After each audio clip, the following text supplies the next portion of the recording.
Gold prices were not looking good this Tuesday, continuing their slump since last week's FOMC. The metal has now hit a 4-week low. Joining us today to discuss is Todd Bubba Horwitz. He's the chief marketing strategist over at BubbaTrading.com. Todd, good to see you again. Daniela, it's great to be here. So Todd, things not looking good for gold. The Fed seems to be putting a stop to gold's run here. Will it be like this until the next meeting and until we know the direction of the Fed here? I think what you're seeing here is I think you're seeing the early reaction of what I believe to be a test balloon that the Fed put out there to see a market reaction to what was going to happen. And we are seeing a stronger dollar, which would naturally put pressure on gold. However, I think that actually if you're a gold bug, I think this is giving you one heck of an opportunity to become a buyer here.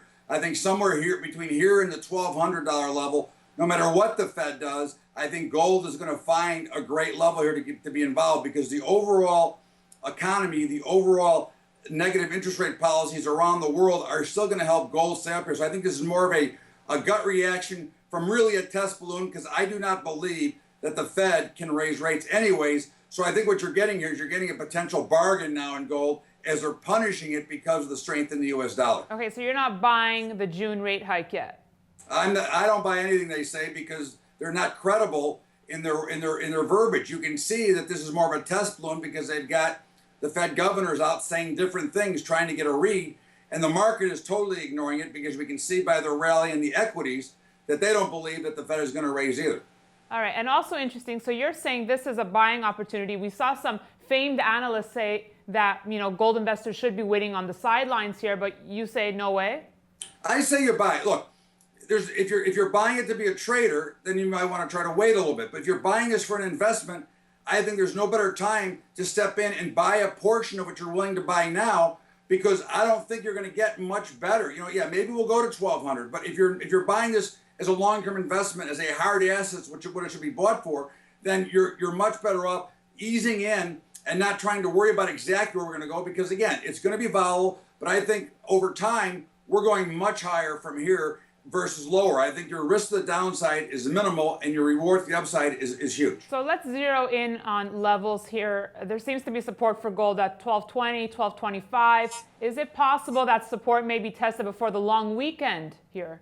That is a real possibility. One of the things that happens when you go into a long holiday weekend is markets dry up and they get thin. So if somebody wanted to come in and try to muscle the market with a big order to maybe run some stops to push the markets down, certainly they can do so, but we could see the opposite effect. You could see a bigger rally. I'd like to see them try to push it down a little bit, because again, the more they try to push it down, which means the more people are shorting this down here.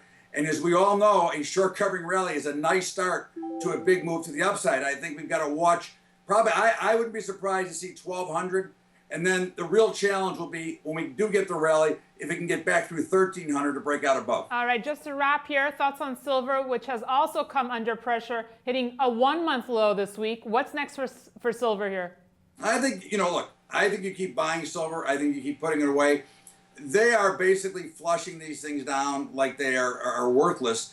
And of course, we know that the one nice thing about hard assets is they don't have companies to report to, they don't have anything going on other than their value, what they are to the street. And they're going to show some value. I still like silver. It's been a great performer so far, and I think it's going to continue to do so. There'll be ebbs and flows, but for now, I'm still a buyer of silver. Bubba, thanks so much.